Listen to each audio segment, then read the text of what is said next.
Welcome to English course with Vikram 1577। Dear friends, आज हमारा lecture number 2 है और आज हम क्या पढ़ने वाले हैं। लास्ट वीडियो में हमने कहा था कि कहाँ से शुरुआत करें इंग्लिश को पढ़ने की जिससे इंग्लिश बहुत अच्छी सीखी जा सकती है। बिल्कुल, हम पढ़ेंगे ग्रामर में। क्यों क्यों पढ़ेंगे हम ग्रामर में और क्या पढ़ेंगे? हम ग्रामर में कहाँ से शुरुआत करें, from where should we start in grammar, कि ग्रामर का कौन सा हिस्सा हम पढ़ें जिससे हमारी इंग्लिश बहुत अच्छी और हमें हर चीज समझ में आने लगे। तो सबसे पहले हमें क्या पढ़ना है, उसके बाद क्या पढ़ना है, उसके बाद क्या पढ़ना है, आज हम उस पर डिस्कस करने वाले हैं। चलिए एक एक करके हम चर्चा करेंगे। देखिए, ग्रामर को यदि इंग्लिश को पढ़ना है, तो इंग्लिश को यदि मुझे पढ़ना है, if suppose I want to learn English language यदि मुझे पढ़ना है तो मुझे ग्रामर का आना अति अनिवार्य है। क्यों है? Because we are not from the English background. हमारा बैकग्राउंड इंग्लिश का नहीं है। हमारा जो बैकग्राउंड है वो हिंदी का है, या हमारी जो मातृभाषाएं हैं वहाँ का हमारा बैकग्राउंड है। तो हमारे घर में कोई भी इंग्लिश बोलने वाला नहीं है। तो ऐसे समय पर हम इंग्लिश को कैसे सीख सकें? सबसे आसान तरीका होता है इंग्लिश को इंग्लिश ग्रामर की मदद से सीखना। अब यदि आप में से कोई कहे कि ऑटोमेटिकली एक जादू हो जाए, हमें इंग्लिश आ जाए, दैट इज नॉट पॉसिबल। वो होना असंभव है। तो इन एड्स में, इन बेवकूफ़ी बनाने वाले जो एडवर्टाइजमेंट्स होते हैं उनके अंदर मत फंसना। ठीक है? यदि आपको इंग्लिश वास्तव में सीखना ही है तो आपको समय निकालना पड़ेगा, पढ़ना पड़ेगा। क्योंकि बिना पढ़े आप सोचो कि आपको इंग्लिश आ जाए, आपको मैथ्स आ जाए, आपको साइंस आ जाए, तो ऐसा तो संभव ही नहीं है। हम कोई भगवान तो है नहीं कि हाथ रखे सर के ऊपर और जादू हो जाए, या फिर आपने सिर्फ देखा और आपको समझ में आ गया। ऐसा नहीं होता है। तो हमें क्या करना है? हमें समय निकालना है और पढ़ना है। बहुत सारे बच्चे ऐसे हैं जो पढ़ना बहुत पसंद करते हैं, कोशिश भी बहुत करते हैं, लेकिन सपोर्ट नहीं हो पाता। कैसे? वो सीधा एक्टिव वॉइस पैसिव वॉइस से चालू हो जाता है, टेंसेस से चालू कर देते हैं, सीधा कंजंक्शंस पढ़ने लग जाते हैं, कोई सबऑर्डिनेशन एंड कोऑर्डिनेशन सिखाने लग जाता है, कोई सीधा क्लॉजेस सिखाने लग जाता है। बिल्कुल नहीं करना है ऐसा। यदि आपको इंग्लिश को सीखना ही है, बोलने के लिहाज पे ले लो, या फिर आप कोई कॉम्पिटिटिव एग्जाम्स के लिहाज पे ले लो। आप किसी भी चीज की तैयारी करेंगे, इस मेथड से यदि आप करेंगे तो आपको कभी भी इंग्लिश में तो परेशानी नहीं आने वाली है। तो चलिए शुरू करते हैं कि इंग्लिश लैंग्वेज यदि मुझे सीखना है तो मुझे ग्रामर को सीखना बहुत जरूरी है। अब ग्रामर जब हम पढ़े तो कहाँ से शुरू करें? सबसे पहले ग्रामर में हम पढ़ेंगे सिंटैक्स। क्या पढ़ेंगे? सिंटैक्स। सिंटैक्स का मतलब क्या हुआ? Arrangement of the words in a sentence in proper way. किसी वाक्य में सही तरीके से शब्दों को लगाना, शब्दों का सही इस्तेमाल करना वाक्य के अंदर, उसे सिंटैक्स कहा जाता है। तो वो जो शब्द है उनके बारे में भी तो हमें जानकारी होना बहुत जरूरी है। तो कहां से शुरू करें? तो सबसे पहले देखिए, कोई भी जो सेंटेंस होता है, कोई भी जो सेंटेंस होता है, कोई भी जो सेंटेंस होता है, इसके दो भाग होते हैं। एक होता है सब्जेक्ट और दूसरा होता है प्रेडिकेट। इन दो से मिलकर ही सेंटेंस की संरचना होती है। सबसे पहले तो ये याद रखना है आपको और मुझे, कि कोई भी सेंटेंस हो उसका तरीका सिर्फ यही होगा। अब हम क्यों बोलें कि उसका तरीका सब्जेक्ट प्लस प्रेडिकेट से ही सेंटेंस का निर्माण होगा? ऐसा क्यों? जबकि हमने तो टेंसेस में या कहीं पर भी आपने पढ़ा होगा, सब्जेक्ट होता है, वर्ब होता है और एक ऑब्जेक्ट होता है। ऐसा होना चाहिए सेंटेंस, तो तभी तो सेंटेंस माना जाएगा। लेकिन सर आप तो बता रहे हो कि सब्जेक्ट प्लस प्रेडिकेट से मिलकर सेंटेंस तैयार होता है, तो ऐसा क्या करें? देखिए, करना क्या है, क्यों सब्जेक्ट और प्रेडिकेट से सेंटेंस बनता है, यहां पर मैं आपको बता देना चाहता हूं। एक सेंटेंस लिखता हूं मैं, आई एम अ टीचर। दूसरा सेंटेंस लिखा मैंने, I have read a book. तीसरा सेंटेंस लिखा मैंने, she will jump from a table. देखिए, 3 सेंटेंस, ऐसे बहुत सारे सेंटेंस लिखे जा सकते हैं। यदि इसके स्ट्रक्चर को मैं बनाता हूं तो इसका स्ट्रक्चर बनेगा subject plus linking verb plus subjective complement. इसका स्ट्रक्चर बनेगा सब्जेक्ट प्लस, हमने देखा वर्ब, यानी कि इसमें हेल्पिंग वर्ब और मेन वर्ब दोनों आ गए, और फिर हमने देखा एक ऑब्जेक्ट। इसका हमने देखा सब्जेक्ट वर्ब, और आपने देखा प्रीपोजिशन और फिर प्रीपोजिशनल ऑब्जेक्ट। तो ये तीनों के तीनों सेंटेंसेस अलग हैं, लेकिन तीनों में आप देखोगे कि सब्जेक्ट लगा हुआ है। उसके बाद में ये जो हिस्सा है, इसे इसे इसे हम प्रेडिकेट के नाम से पहचानते हैं। किसके नाम से पहचानते हैं? प्रेडिकेट के नाम से पहचानते हैं।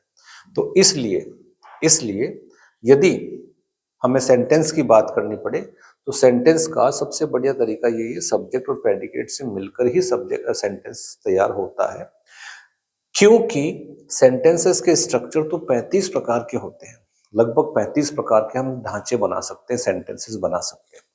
तो इतने सारे स्ट्रक्चर्स याद रखना नामुमकिन होता है, लेकिन सब्जेक्ट और प्रेडिकेट को याद रखना बहुत आसान होता है।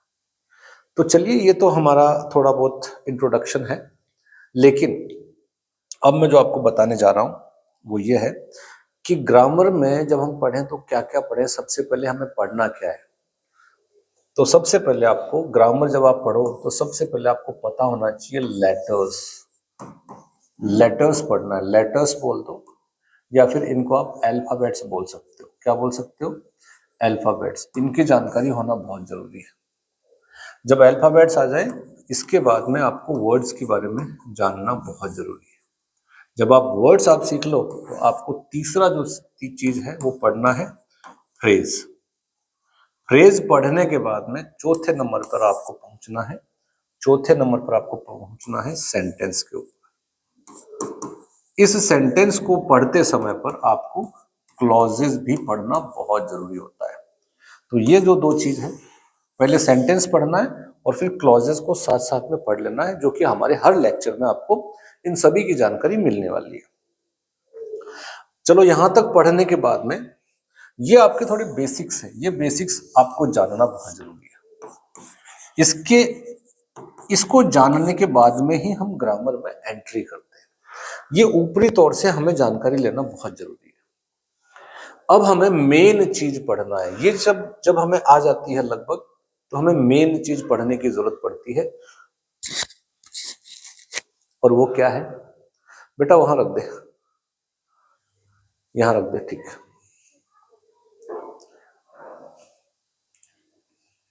अब ग्रामर में पढ़ना क्या है? सबसे पहले मुझे पढ़ना क्या है?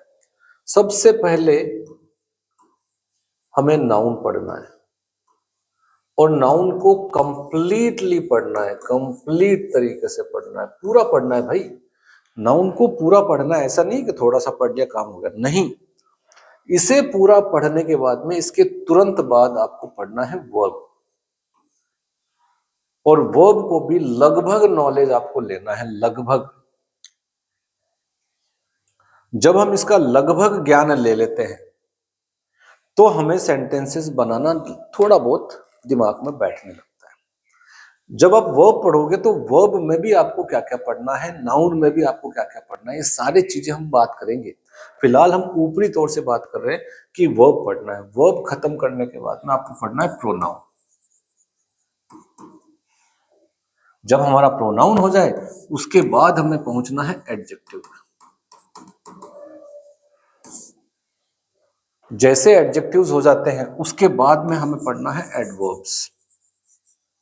एडवर्ब्स के बाद में हमें पढ़ना है कंजंक्शंस, और इसके बाद आपको पढ़ना है प्रीपोजिशन।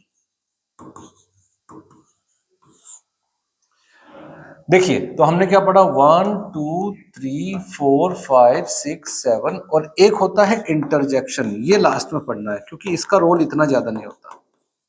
इंटरजेक्शन ये पढ़ना है। सबसे पहले हमें इनकी जानकारी लेना बहुत जरूरी है। ये इसकी जानकारी होना बहुत ही जरूरी है। ये सीक्वेंस है, सबसे पहले ये पढ़ोगे, उसके बाद ये, उसके बाद ये। यदि कोई हमें सीधा एडजेक्टिव पढ़ाए तो आपको समझ में नहीं आएगा।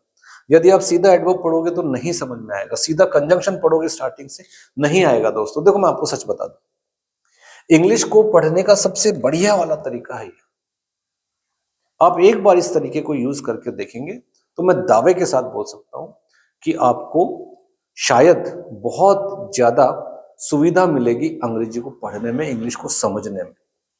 इसके साथ साथ आपको शब्दों का ज्ञान जो एटिमोलॉजी में आता है, इनका ज्ञान साथ साथ लेकर चलना है। शब्दों का भंडार मतलब वर्ड्स को याद करना है। क्यों याद करना है? इंग्लिश आपको नहीं आ रही है, इंग्लिश आ गई है, ठीक है। हिंदी में हम इन्हें गाल बोलते हैं, इंग्लिश में कुछ और बोलते हैं, चीक। हिंदी में अंगुलियां बोलते हैं, इंग्लिश में फिंगर्स बोलते हैं, ठीक है। हिंदी में बाल बोलते हैं, इंग्लिश में हेयर्स बोलते हैं। तो इसलिए हमें इंग्लिश के शब्दों को याद करना बहुत जरूरी है। सबसे पहली चीज तो ये हो गई। चलिए, यहां तक आपको आ गया है। इसके बाद हम चलेंगे आगे। अब इनमें भी हमें क्या क्या पढ़ना है वो भी मैं आपको बता दूं। 1 मिनट थोड़ा समय लूंगा मैं आपका, चाय पी लेता हूं।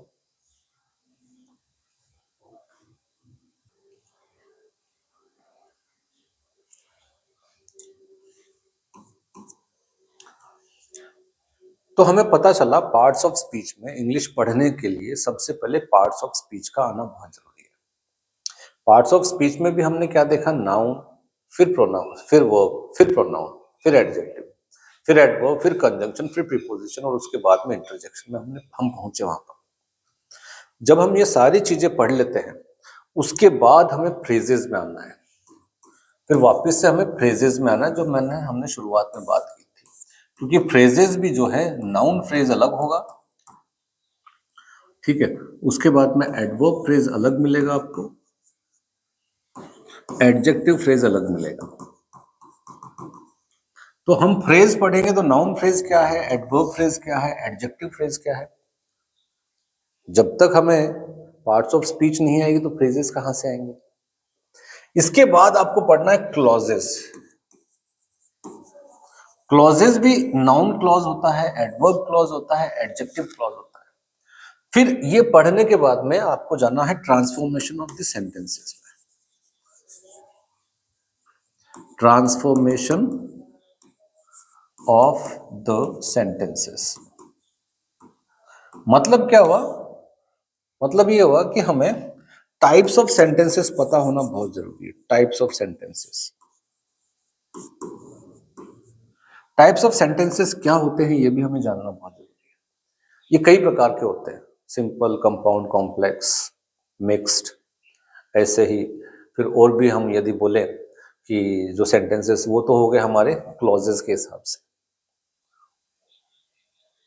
जिसे हम कोऑर्डिनेशन एंड सबऑर्डिनेशन बोलते हैं, वो इनके बारे में जानकारी देता है। उसके बाद में हमें ये भी पता होना चाहिए कि और भी जो सेंटेंसेस हैं वो उनके प्रकार क्या हैं। जब तक आपको पार्ट्स ऑफ स्पीच नहीं आएगी आप सेंटेंसेस समझ नहीं पाओगे। उदाहरण के तौर पर सेंटेंसेस, जैसे हमने कहा एसर्टिव सेंटेंसेस होते हैं।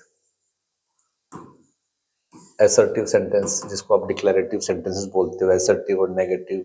उसके बाद में इंटरोगेटिव एक होता है, इंपेरेटिव एक होता है, ऑप्टेटिव एक होता है, एक्सक्लामेटरी एक होता है।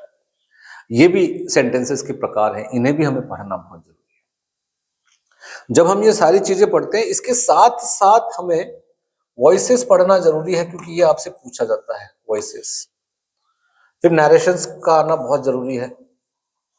नरेशंस जिसको आप डायरेक्ट और इनडायरेक्ट स्पीच बोलते हो, वॉइस यानी एक्टिव और पैसिव वॉइस, ये साथ साथ चलता है उनके। जो हम पार्ट्स ऑफ स्पीच पढ़ेंगे उसके साथ साथ चलता है, तुरंत बाद उसके ये चीजें चलती रहती है। तो इंग्लिश ग्रामर में पढ़ना क्या क्या है, सबसे बड़ी बात ये होती है कि भाई मुझे पढ़ना क्या है, यही नहीं पता होता है।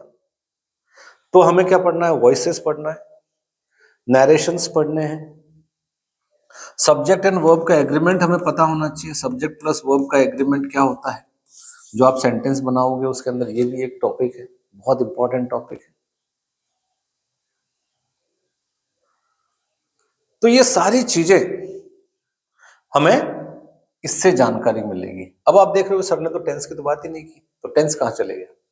टेंस वर्ब में ही आ गया, उसी समय हम पढ़ते हैं उन्हें वर्ब्स के साथ साथ ही। तो ऐसे करके लगभग लगभग आप क्या करोगे, इंग्लिश की लगभग जानकारी आपको होने लगेगी। और जो हमारे इंडिया में जिस लेवल पे कंपटीशन एग्जाम्स होते हैं, तो इन्हीं में से हमसे ज्यादातर प्रश्न पूछे जाते हैं। अब आप बोल रहे हो कि सर आर्टिकल का तो इस्तेमाल ही नहीं हुआ, वो सारी चीजें आ गई उसके अंदर। पार्ट्स ऑफ स्पीच जब हम पढ़ रहे हैं ना, उनमें वो सारी चीजें आ जाती है। बस वही, और वही बात, ऑर्डरिंग ऑफ द सेंटेंसेस क्या होता है, क्लोज टेक्स्ट टेस्ट क्या होता है, क्लोज टेक्स्ट क्या होते हैं, वो सब इन्हीं के अंदर है। ऐसा कुछ नहीं है जो हमने नहीं किया या नहीं करेंगे। तो हर चीज को हम यदि बारीकी से पढ़ना चाहें, तो किसी भी चीज को जब हम शुरू करते हैं तो उसको बारीकी से पढ़ना है। जल्दबाजी में यदि आप सोचें कि आपकी इंग्लिश, जल्दबाजी में आपको इंग्लिश आनी है, तो I am sorry my dear friends, it is not possible to learn English within a day, because it takes a time. If suppose you have a good time, you can spare time for your studies, then it is required from your side that you should give a little bit time to your studies, and that is the English language. So at last, ये हमारा second lecture था। अब हम पढ़ना शुरू करने वाले हैं अगले लेक्चर से। हम पढ़ने जा रहे हैं, हमारे सारे लेक्चर्स होंगे, हर टॉपिक पे डिस्कशन होगा। Don't worry, I shall try my best to deliver whatever is there in my mind. मैं आशा करता हूं आपको ये वीडियो पसंद आया होगा। नेक्स्ट टाइम लेक्चर नंबर 3 के साथ मिलते हैं with our first topic. And what is that, वो कौन सा टॉपिक होगा? वो टॉपिक होगा that will be letter, word, phrase and clause, sentence. इनके ऊपर हम डिस्कस करने वाले हैं अगले टॉपिक। लेक्चर नंबर 3 आने वाला है। तब तक के लिए जय Hind, have a nice day, thank you.